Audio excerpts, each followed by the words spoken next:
Ini sekarang live kan? Udah. Oke. Diamond ya. Oke. Diamond.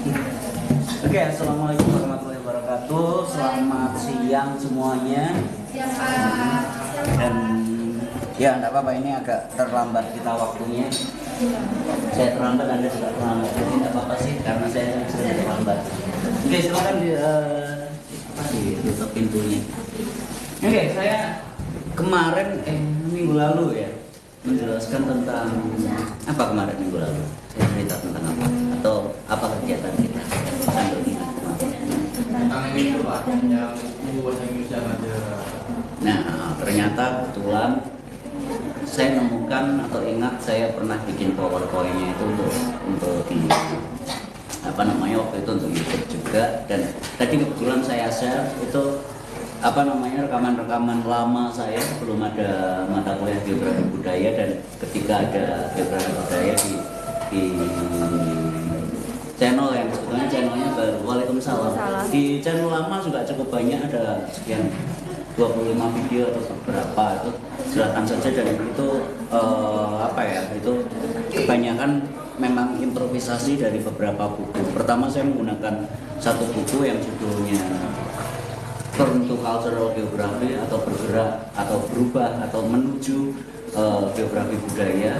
Tapi buku itu memang ternyata sangat-sangat tingkat lanjut, sehingga saya apa namanya saya potong, lalu saya hentikan, lalu kemudian saya ganti yang jauh lebih mudah, lebih urut untuk yang pertama kali mencoba mempelajari geografi budaya. Ya, saya bilang makanya kemarin bahwa geografi budaya itu lebih banyak, hampir tidak pernah dipelajari di S1 dan lebih banyak dipelajarinya di S2. Jadi mereka adalah orang-orang geografi atau para geografer yang bosan dengan pendekatan-pendekatan, bukan pendekatan fisik ya, pendekatan eksak banget yang semuanya dihitung, yang bosan mereka harus selalu berpihak pada developer, berpihak pada pemerintahan kota yang walaupun kadang atas nama tata ruang kota itu digunakan untuk apa namanya menggusur sebagian masyarakat. Oke, tapi enggak itu pun enggak masalah. Apa namanya ini kita mau jadi apapun nanti terserah, kita mau berpihak pada pemerintah atau kita berpihak pada masyarakat. Dan di sini bukan pada pemerintahnya ya, kebijakan pemerintahnya. Jadi kita bisa kritis dengan geografi budaya ini direncanakan seperti itu. Dan bagi kita ini jadikan aja apa namanya pengetahuan, karena nanti entah Anda skripsi Anda akan seperti apa, dan silakan nanti mungkin ngobrol dengan saya tidak mengatakan konsultasi, ngobrol dengan saya ketika Anda punya rencana bahwa pendekatan geografi budaya yang akan Anda ambil. Dan juga nanti mungkin akan saya lanjutkan dengan di metode penelitian geografi, seandainya nanti masih saya yang ngajar. Metode penelitian geografi belum kan kalian? Belum. Ya, mungkin 2 semester lagi mungkin, atau mungkin semester depan, saya kurang tahu. Nah, nanti mungkin akan banyak bersinggungan dengan ini, karena apa namanya sebagian besar banyak yang mulai menggunakan pendekatan kualitatif, cuma seringkali nggak tahu kalau dengan menggunakan penelitian kualitatif itu sebetulnya geografi apa sih. Karena geografi yang pada dasarnya ini yang bukan pendidikan dulu ya, yang geografi murni ya, yang geografi pada dasarnya itu dia adalah semuanya full kuantitatif, dalam arti pengukuran, pemetaan. Ya Anda juga apa namanya zaman dulu ketika kartografi saja itu pada dasarnya semuanya menghitung, kan ada jarak, ada skala dan lain sebagainya. Oke, nah sekarang kita melihat ketika geografi budaya yang kita lihat itu benar-benar manusianya. Kita melihat manusia yang memandang lingkungan sekitarnya, manusia yang memandang apa namanya tempat hidup mereka. Jadi ketika kita melihat itu kita sebetulnya mengalami juga.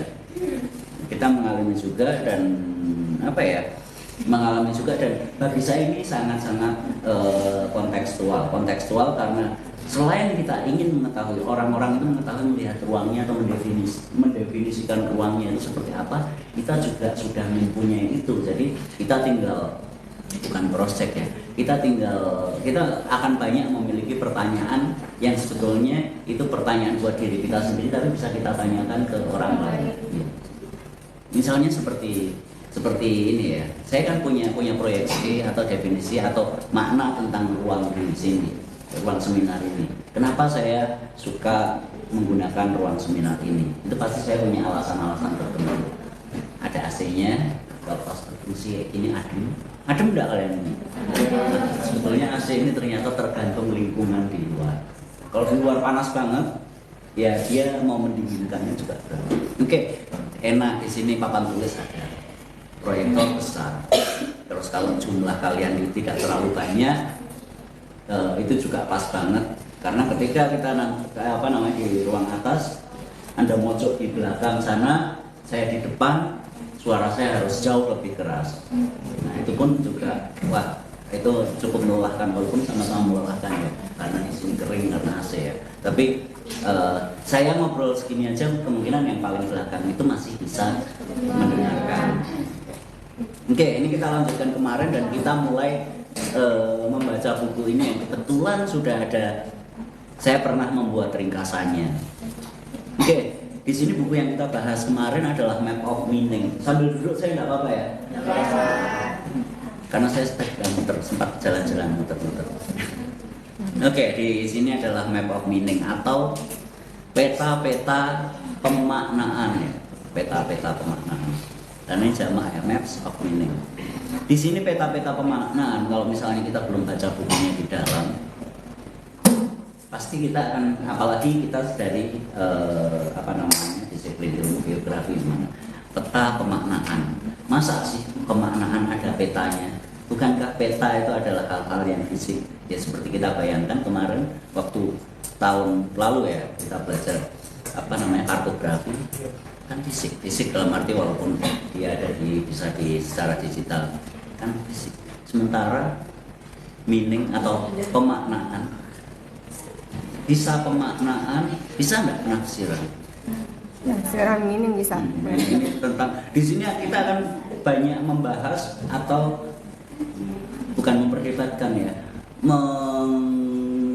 istilahnya memeriksa ulang pengertian kita itu udah bener atau belum. Pengertian kita dalam arti menggunakan kata-kata. Nah nanti di geografi budaya ini kata-kata ini jadi penting dan enak juga kalau untuk bercanda, karena kata-kata itu kalau digeser sedikit antara kebenaran dengan kebetulan aja udah jadi bercandaan yang seru gitu.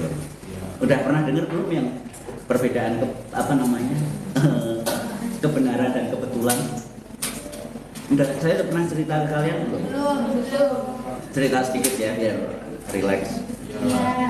Nah, ini ketika kita berbicara tentang